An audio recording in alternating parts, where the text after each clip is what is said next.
experience with with water issues. I happened into it because as a senator, you respond to what the people come to you with. As a mayor, you do what needs to be done for the people you represent.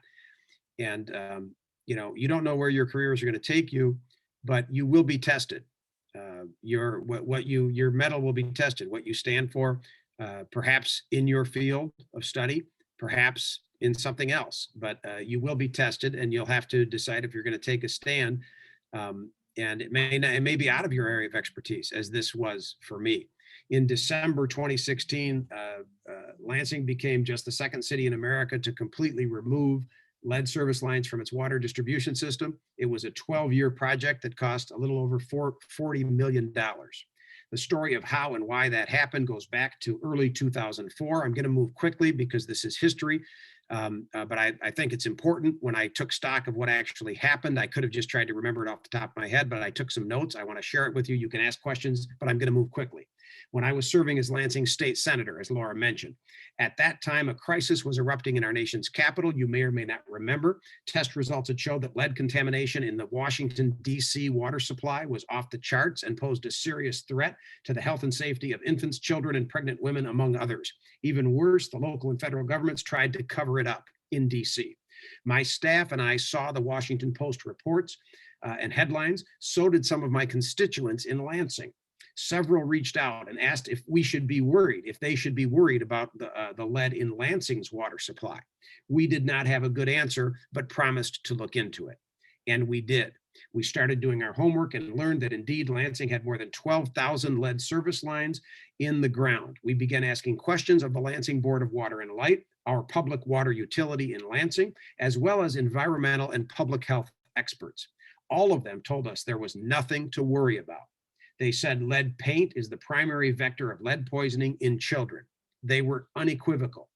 We began asking, they weren't wrong about the lead paint. It's a big problem, but we were not persuaded by their casual dismissal of the idea that drinking water could be another potential source of lead poisoning. And I want to say part of my skepticism was from the citizens themselves. We kept in touch, we called back, and the citizens' insistence, the experts were insistent that there was nothing to see here. The citizens continued to push back. And that was a big part of what pushed me, because again, I was not an expert in it, but I felt that we should continue to push. As we dug deeper, it became apparent that we had reason to be concerned in Lansing. The BWL, under its management at that time, had been, in our opinion, cheating on their required lead testing program by throwing out results that were too high, which allowed them to stay under EPA's action level for lead in drinking water. So we kept digging. We noticed that the Washington, D.C. news stories that there was a man by the name of Mark Edwards, a researcher and engineering professor at Virginia Tech, that he had blown the whistle on the D.C. lead crisis and the subsequent cover-up by district and federal authorities. He told us that lead in water can be a problem anywhere, that there are lead service lines. There can also be lead in plumbing fixtures inside the home. We learned that the only safe level of lead in drinking water is 0. We learned that the federal lead and copper rule, LCR, the lead levels it allowed and the testing methods it prescribed were a joke, except that there was nothing funny about it at all. These revelations set off alarm bells. While the local public health and environmental folks were telling us not to worry about it, the world's leading expert on lead contamination in drinking water was telling us the opposite. So we kept digging.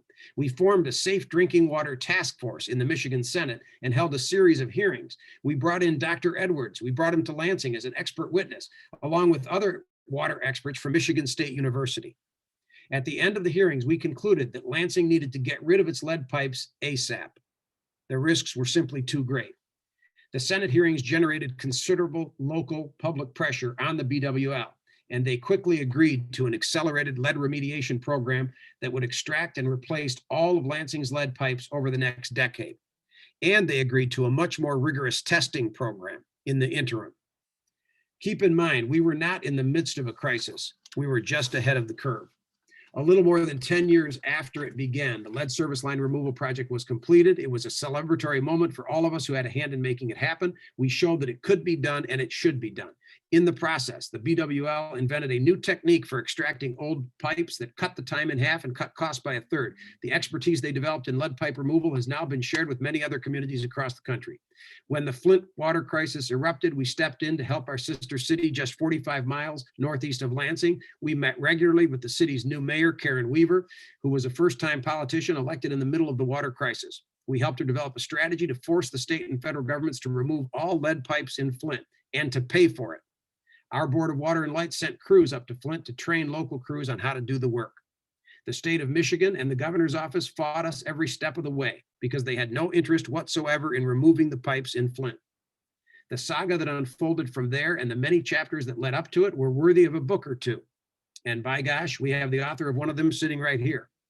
The other book was written by Dr. Mona Hanna Atisha, What the Eyes Don't See. Dr. Mona is the Flint pediatrician who blew the whistle on the city's lead problem after she discovered high lead levels in the blood of Flint children. Both books are must-reads. Long after Flint faded from the national news, communities across the nation are still plagued by lead pipes. Many have started the process of removing them, but it will be a very long time before America's water distribution systems are free of lead. In the meantime, children are still at risk. In the meantime, all it takes is a mistake in water treatment chemistry. I'm sure I'm preaching to the converted here. To cause another disaster. It's already happened in other cities after the Flint crisis. Even in well-run, affluent cities like Pittsburgh, it can happen anywhere that there are lead pipes. We've known for centuries that lead is dangerous to humans. The decisions that were made to use lead service lines to provide drinking water to millions of American families was driven by greed and convenience. Greed because it was less costly to use lead rather than copper, and convenience because lead is easier for plumbers to work with. Their real costs, though, were paid by the people of Flint through untold damage to their health and their feelings of despair and helplessness in the face of an uncaring government that created the problem, tried to cover it up, and then was slow to fix it. There is no question that Flint's status as a poor community of color played a major role in how they were treated. It was a shameful episode of environmental racial injustice, and the threat continues in communities around the nation.